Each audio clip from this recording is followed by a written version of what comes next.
하겠습니다. 결실을 맺읍시다. 결실을 맺읍시다. 네. 오늘 말씀은 100배의 결실을 하려면이라는 제목으로 말씀을 전하겠습니다. 오늘 말씀 8절에 보면 더러는 좋은 땅에 떨어짐에 나서 100배의 결실을 하였느니라 그랬어요. 이 세상 사람들은 무엇을 하든지 이윤을 많이 남기기를 원합니다. 그래서 내가 무슨 일을 하면 이윤을 남길 수 있을까? 여기에 관심이 많이 있어요. 제가 20대 때 이스라엘을 여행 갔다가 잠시 이집트를 들리게 되었습니다. 이집트의 국립박물관을 구경하고 카이로 시내를 걷고 있는데 그 시내에 한 기념품 가게가 눈에 들어오는 것입니다. 왜냐하면 파피루스 종이에다가 멋진 그림을 그리고 있었던 것입니다. 카이로 대학을 다니는 대학생이 그림을 그리는데 그 그림이 너무나 멋진 거예요. 그래서 파피루스 그림을 제가 사서 이스라엘로 돌아왔습니다. 그런데 이스라엘에 와서 보니까 똑같은 그림이 이스라엘 상점에 있었는데 그 그림의 가격이 10배나 비싼 거예요. 이집트에서 35년 전이니까 1,000원에 한 장을 사가지고 왔는데 이스라엘에 오니까 10,000원 하는 거예요. 10,000원. 이것 봐라.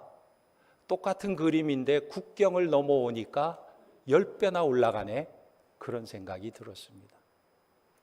그래서 나중에 한국에 들어올 때 이집트에서 그린 그 그림을 여러 장 사가지고 한국에 왔어요. 그래서 한국에 와서 저 남대문 수입상가 시장에 가서 봤더니 그 당시에는 이 그림이 희귀하니까 가격이 비싼데 얼마가 붙어 있냐면 3만 원.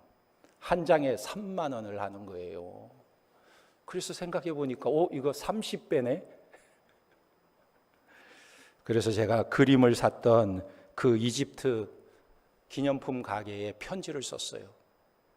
주소도 적어왔거든요.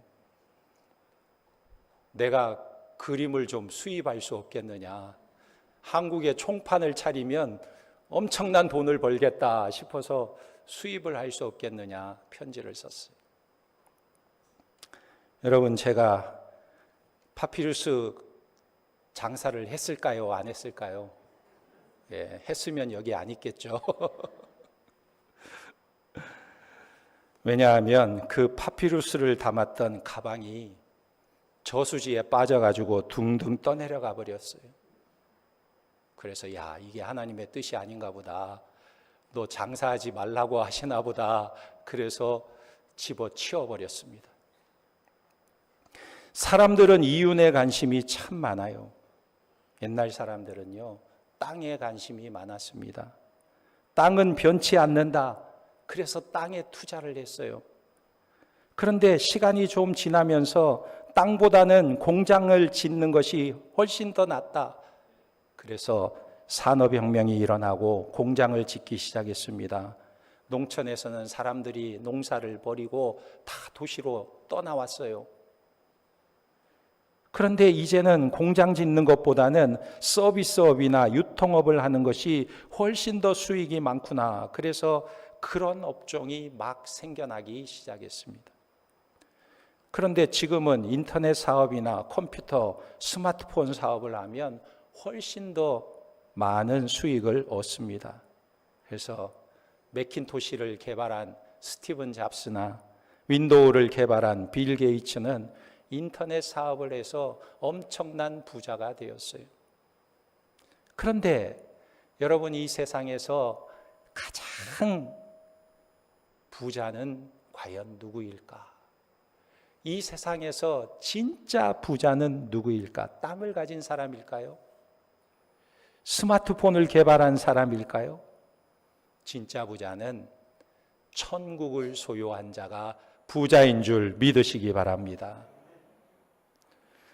예를 들어서 아무리 많은 땅을 가지고 있어도 그 땅에 비가 오지 않는다면 어떻게 되겠습니까? 사막화가 되는 거예요. 아무짝에 쓸모가 없는 것입니다. 이스라엘에 가면, 남쪽 네게부 지역에 가면 이 광야가 펼쳐져 있어요. 얼마나 넓은 땅덩어리가 있는지.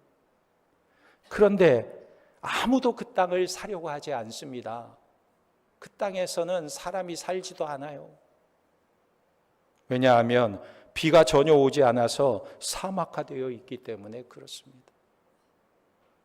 미국에서도 남서부 지역에 가면 거의가 다 사막 지역이에요.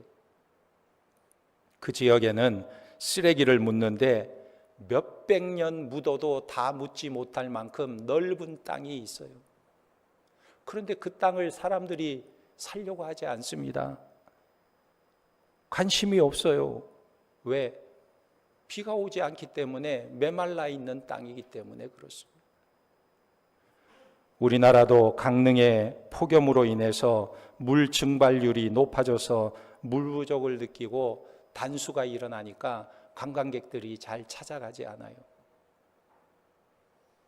어려움을 겪은 것을 우리가 알 수가 있습니다. 그러니까 비가 오지 않으면 쓸모없는 땅이 되는 것입니다.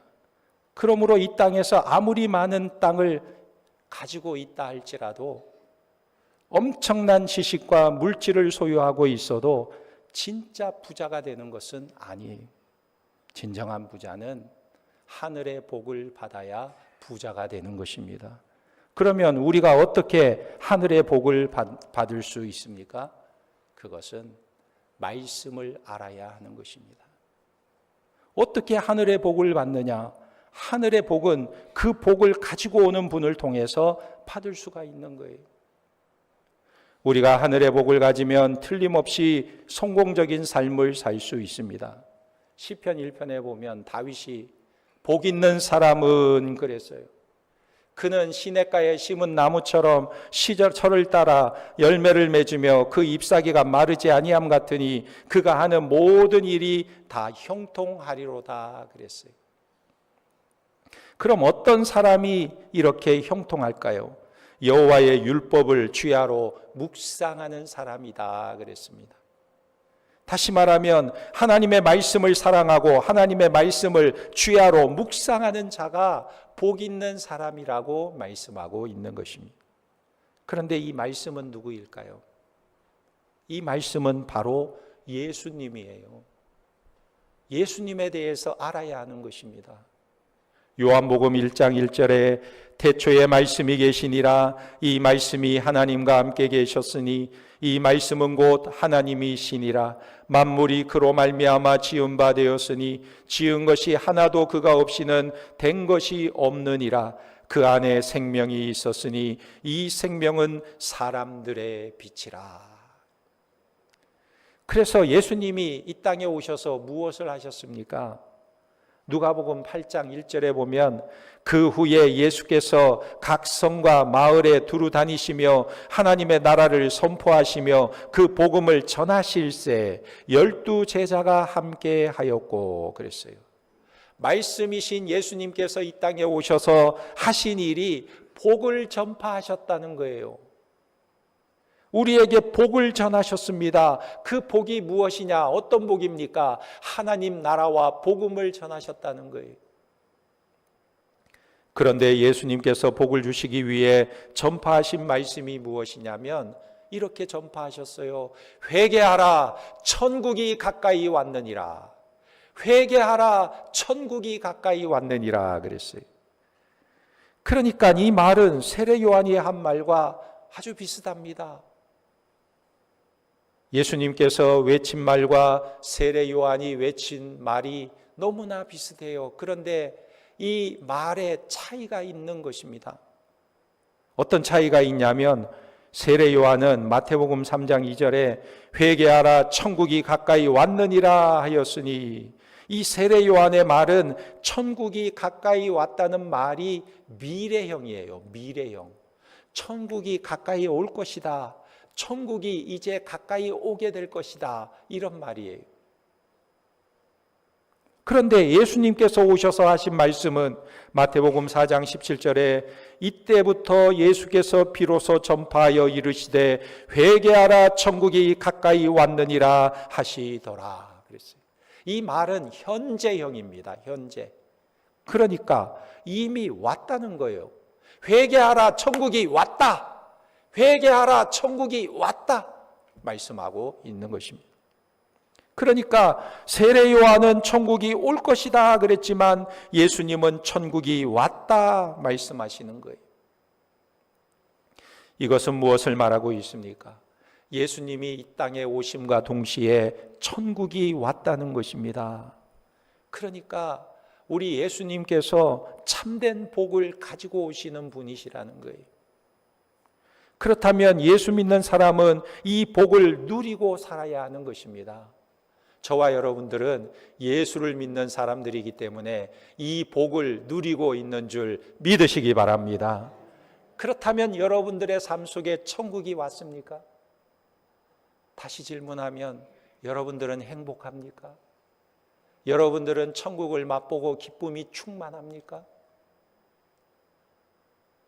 그런데 이 세상 사람들은 이 천국을 알지 못하는 거예요. 또 신앙생활하는 사람들 중에도 이 천국을 누리지 못하면서 신앙생활하는 분들이 많이 있어요. 왜 그러냐면 이 땅에 임한 하나님 나라에 대한 오해가 있기 때문에 그렇습니다.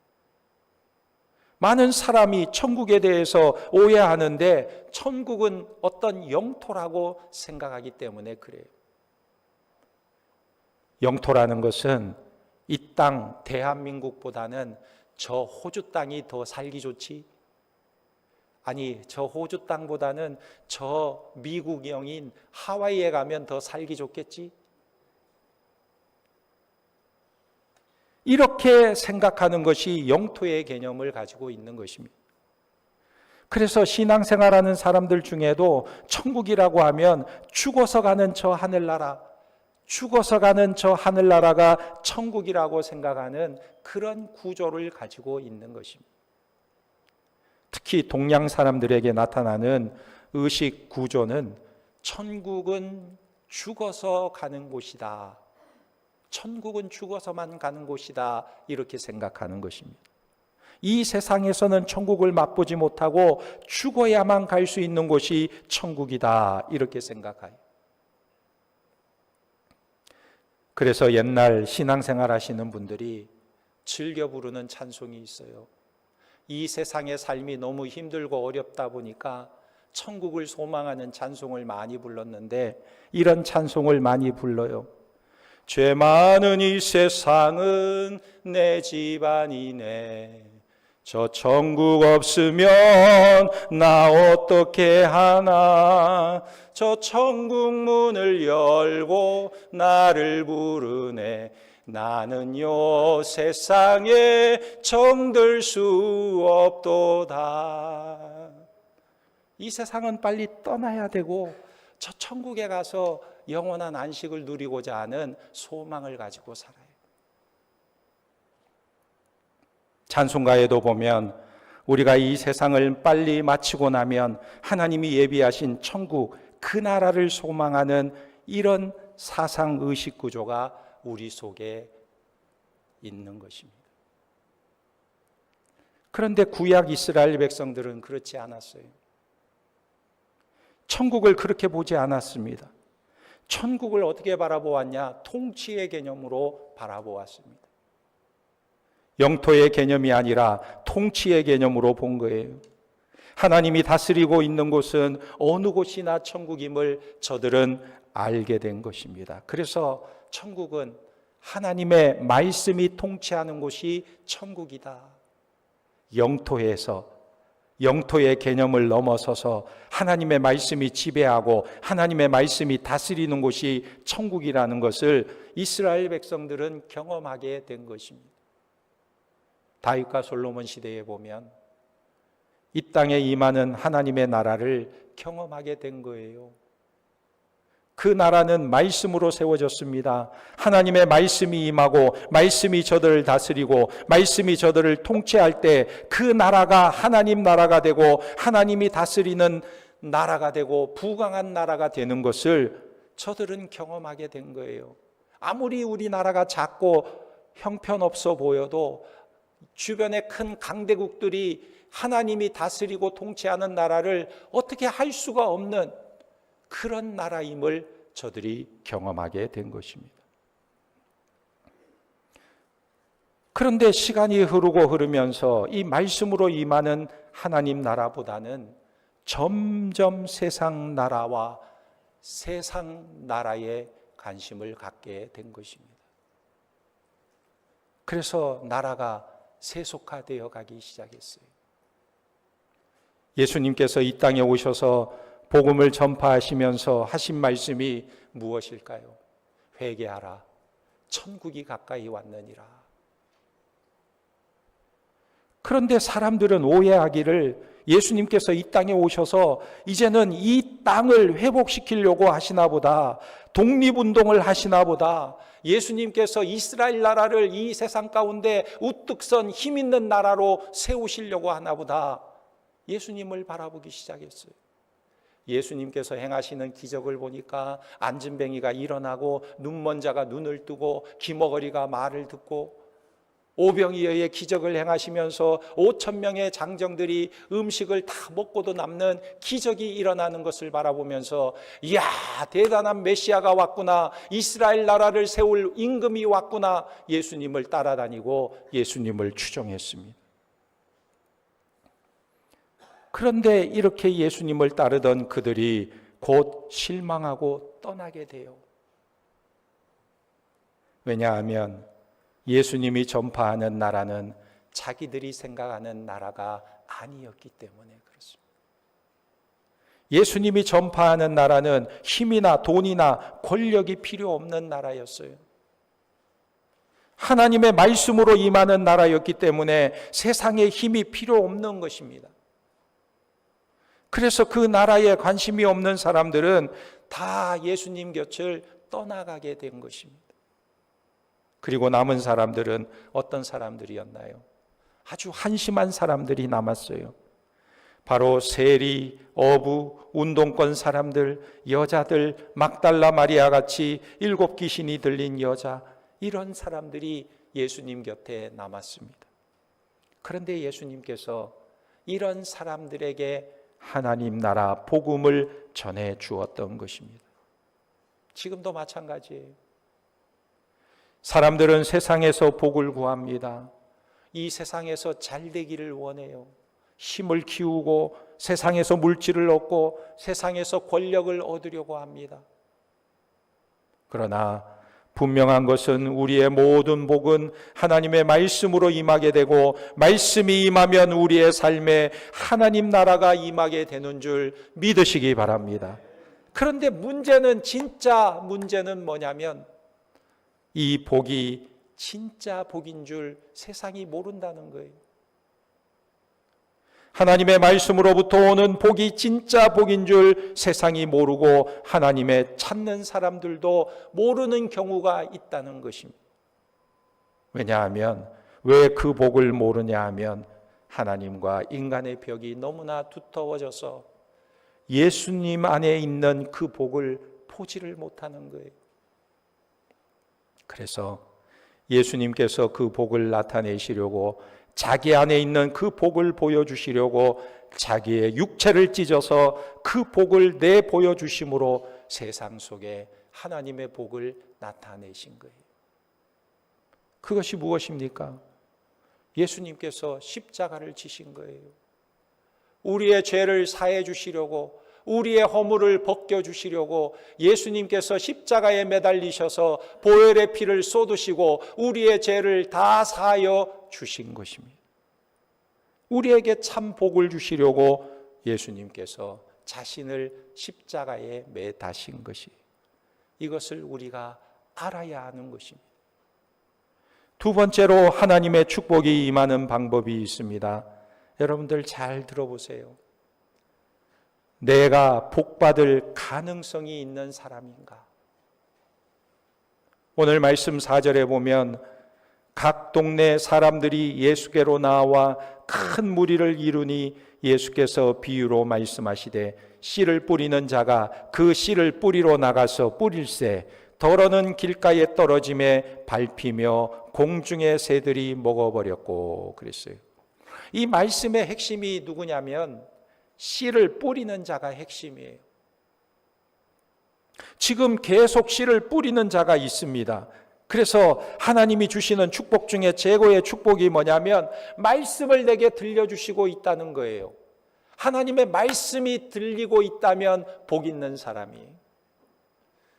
극동방송국에서 저 극동 지역의 공산권 지역에 전파를 발송하면요, 그 지역에 있던 사람들이 예전에 이 라디오 주파수를 맞추어 가지고 말씀이 들려올 때 그 말씀을 얼마나 기쁘게 받고 사모하는지 그 말씀을 막 받아 적어요.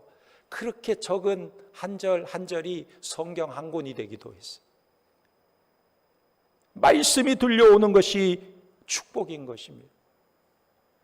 여러분, 사람이 은혜를 받고 막 갈급해지는 게 뭐냐 하면 은혜를 받으면 말씀에 대한 갈급함이 일어나는 거예요.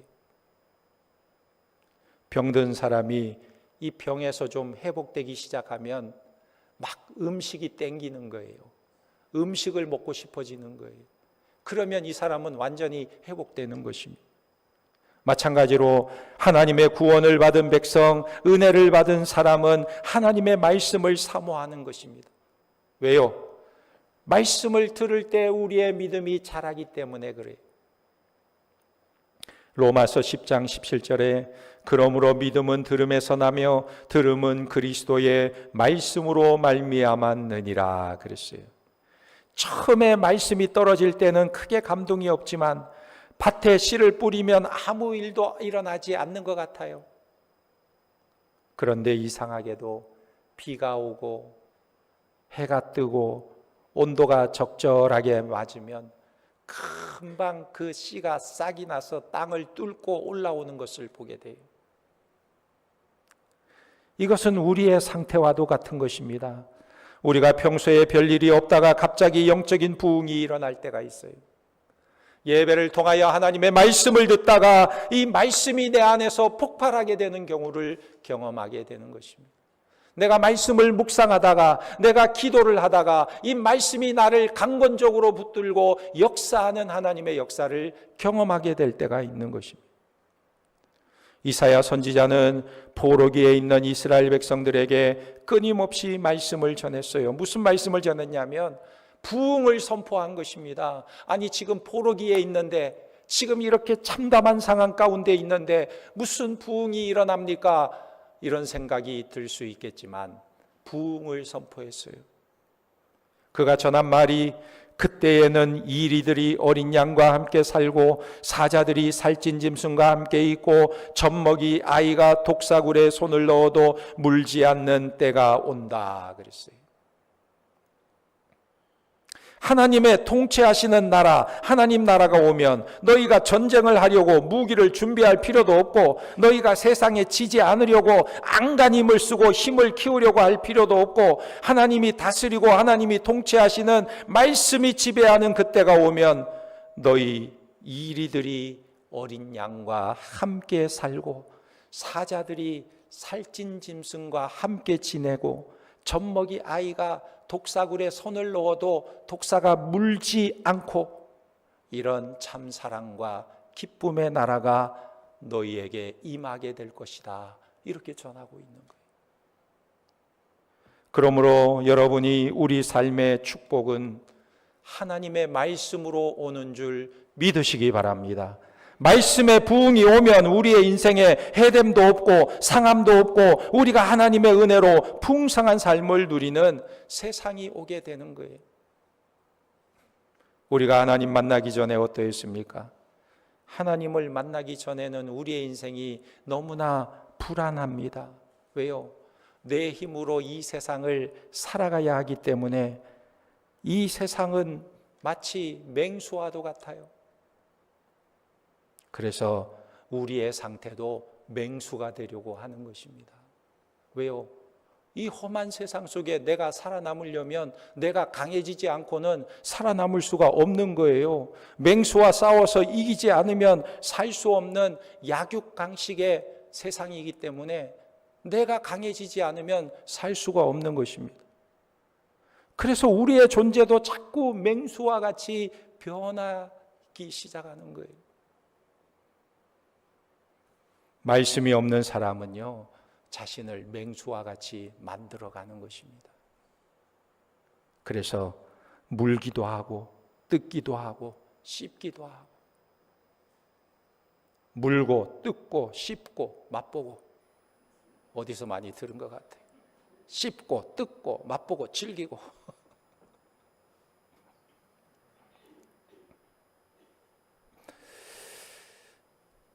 이런 말처럼 우리가 세상 사람들처럼 물기도 하고 뜯기도 하고 독사처럼 상처를 주기도 하는 거예요. 그러나 하나님을 만나면 하나님의 사랑이 우리의 마음을 녹이게 되는 거예요. 하나님의 사랑이 우리에게 임하면 무엇이 복이냐 하면 내 안에 있는 독이 빠져나가는 거예요. 독이 필요하지 않아요. 왜 우리가 독을 품고 있습니까? 독을 품는 이유가 뭐냐면 쏠려고 독을 품는 거예요. 누구에겐가 쏠려고 독을 품는 거예요.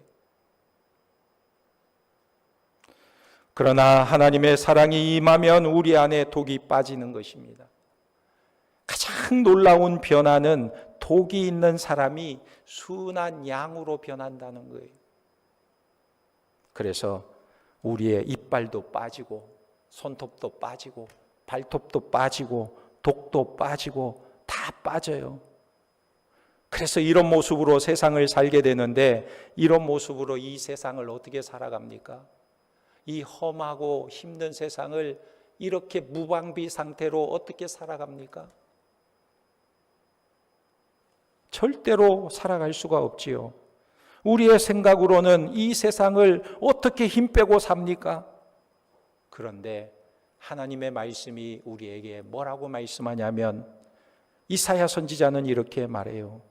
너희에게는 해됨도 없고 상함도 없으리라. 할렐루야.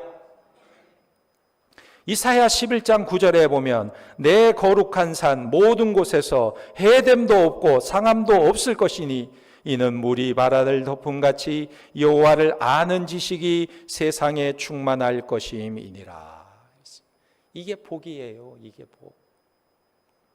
세상은 원래 그렇게 살 수밖에 없지만, 그러나 하나님의 교회는 하나님의 지식이 충만하게 되면 해됨도 없고 상함도 없는 곳이 교회라는 것입니다. 이것이 하나님께서 우리에게 주시는 축복인 것입니다. 우리가 예수를 믿으면 하나님의 사랑을 깨닫게 됩니다. 나는 사랑받을 가치가 있는 사람이다. 이것을 제일 먼저 배우게 되는 거예요. 하나님이 얼마나 나를 사랑하시는지, 하나님이 얼마나 나를 사랑하고 귀하게 여기는지 이걸 알게 되는 거예요. 근데 자신뿐만 아니라 상대방도 그렇게 보게 된다는 거예요. 하나님께서 저분을 얼마나 사랑하시는지, 저분이 하나님의 사랑을 얼마나 많이 받고 있는 자인지, 이것을 배우게 되는 것입니다. 이것을 깨닫게 되면 진짜 복을 알게 되는 거예요. 야, 내가 그렇게 얻으려고 했던 것이 정말 모래와 같은 것이구나. 내가 이 세상에서 지려고 했던 것이 정말 모래성과 같은 것이구나. 여러분, 사도 바울을 보면 바울은 자신을 지키려고 얼마나 애를 썼는지 몰라요. 바울이 율법의 철저한 자가 되었어요. 전통의 철저한 자였습니다. 그런데 이런 바울이 예수님을 만나고 나서 자신의 모든 학문, 지식, 전통, 이 모든 것을 다 배설물로 여겼다, 이렇게 말해요. 여러분, 배설물로 여긴다는 것은 다 쓸모없는, 버렸다, 쓸모없이 버렸다 하는 거예요. 자기의 학문, 지식, 전통 다 버렸다는 거예요. 어디다 버렸어요? 쓰레기통에다 버렸다는 것입니다. 그래서 빌립보서 3장 8절에 보니까 모든 것을 해로 여김은 내 주 그리스도 예수를 아는 지식이 가장 고상하기 때문이라. 내가 그를 위하여 모든 것을 잃어버리고 배설물로 여김은 그리스도를 얻고. 그랬어요. 왜 다 버립니까? 왜 다 배설물로 여깁니까? 왜 다 하찮은 것으로 여깁니까? 그리스도를 얻었기 때문에, 진짜 보화를 얻었기 때문에. 다른 것은 하찮게 여길 수 있다는 거예요. 그런데 이 세상 사람들은 여전히 쓰레기통을 뒤지면서 복을 찾고 있어요. 좀 괜찮은 쓰레기를 발견하면 와, 정말 괜찮은 거 발견했다, 난리를 칩니다.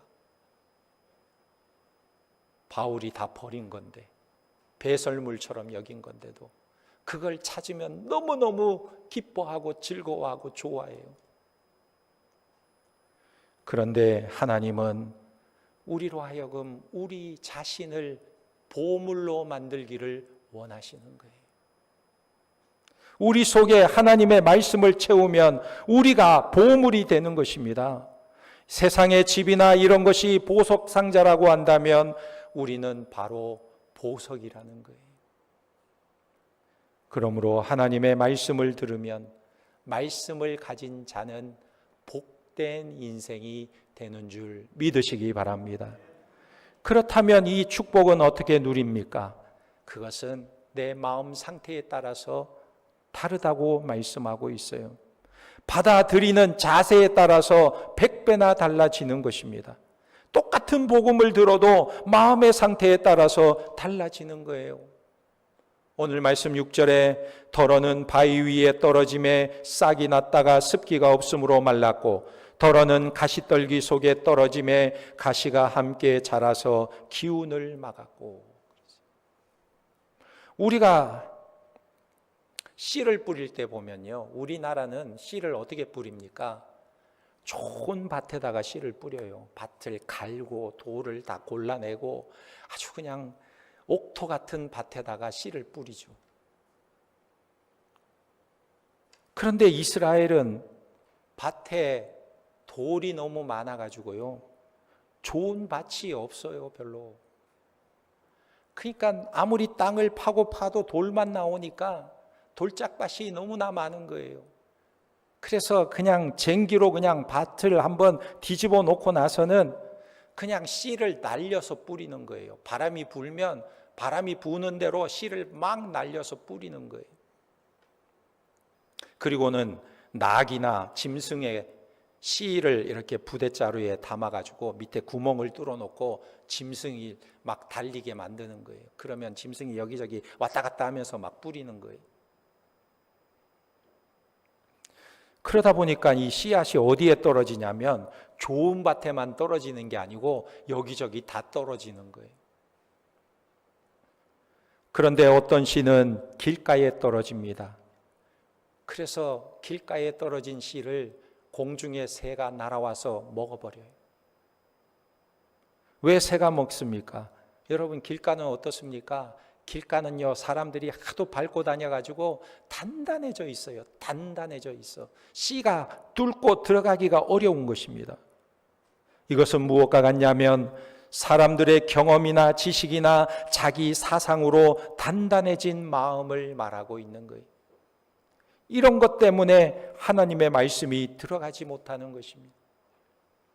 또 어떤 씨는 바위에 떨어졌다고 하는데, 바위에 떨어졌다는 것은 복음을 듣고 있지만 충분히 듣지 못하는 거예요.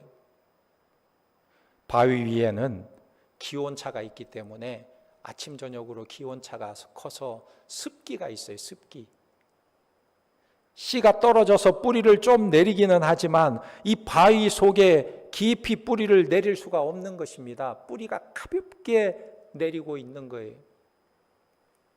사람들이 처음에 신앙생활하면서 말씀을 듣고 기뻐하다가 어느 순간에 그 말씀의 뿌리가 약해서 믿음이 흔들릴 때가 있어요.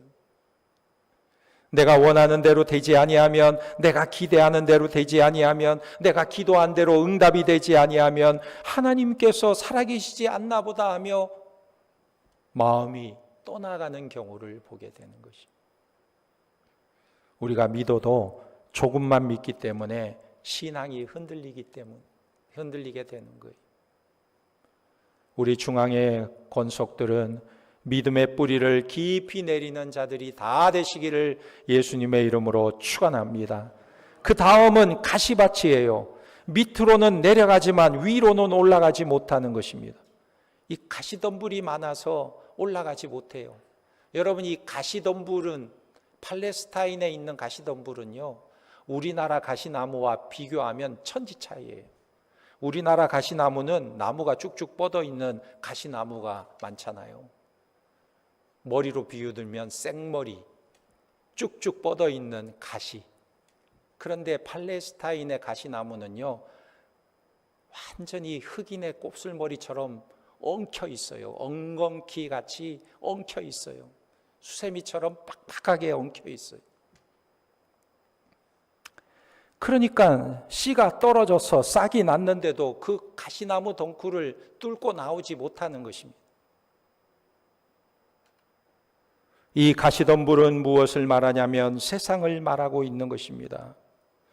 하나님의 백성들이 믿음의 뿌리를 말씀에 내렸는데, 뿌리를 내려서 싹이 나기 시작했는데 위에 가시덤불이 보이는 거예요. 세상이 있어요. 이 세상 때문에 자라지 못하는 거예요.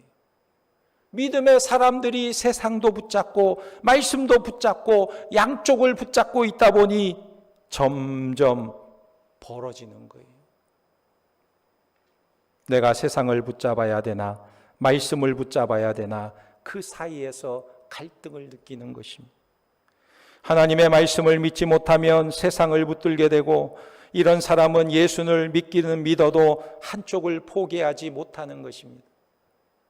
여전히 세상을 붙들면서 신앙생활을 하는 거예요. 그런데 이 세상과 하나님이 점점 벌어지는 것입니다. 그래서 말씀에 대한 의심도 생기고 흔들리기 시작하는 거예요. 야고보 사도는 의심하고 믿지 못하는 자들을 가리켜서 밤새도록 풍랑이 이는 바다를 노젓는 것과 같다 그랬어요. 무엇을 말합니까? 밤새 노를 저어도 제자리라는 거예요. 제자리. 이스라엘 백성들이 40년 동안 광야길을 걸었는데, 이스라엘 백성들이 40년 동안 열심히 걸었지만 그 자리에 있어요. 그 자리에. 광야에 있어요. 광야에. 그러므로 우리는 세상과 결별을 해야 되는 거예요. 하나님을 붙잡아야 하는 것입니다. 마지막으로 좋은 땅에 대해서 말하고 있습니다. 좋은 땅은 그대로 다 말씀을 받아들이는 거예요. 그대로 믿는 것입니다. 우리가 보석을 찾을 때 최고의 좋은 보석을 만났다면 다른 보석은 관심이 없을 거예요. 만약에 최고의 보석, 말씀의 가치를 모르고 신앙생활한다면 여전히 우리는 세상을 향해 보화가 있나 찾게 될 거예요.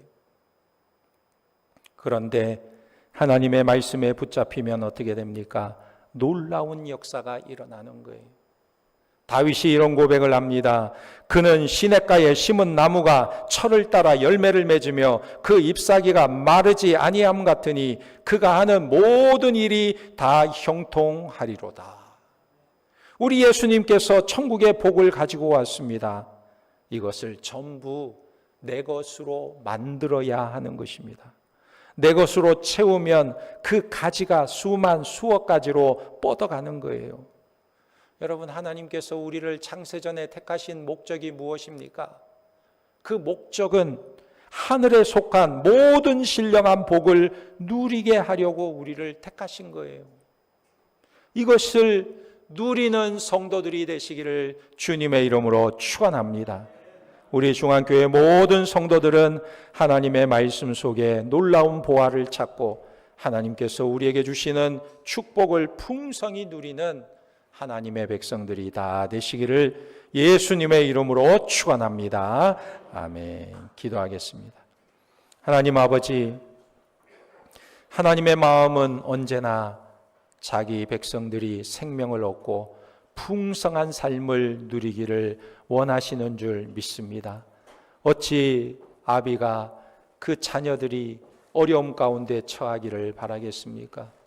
어미 독수리가 자식을 품에 품어 그 날개에 업어 인도하듯이 하나님께서 우리의 걸음을 인도하시고 우리의 삶을 풍성케 하시기를 원하시는 줄 믿사오니 오늘 하나님의 말씀을 경험하며 하나님의 약속의 말씀을 붙들고 그 말씀 가운데 형통한 삶을 살아갈 수 있도록 은혜를 베풀어 주시옵소서.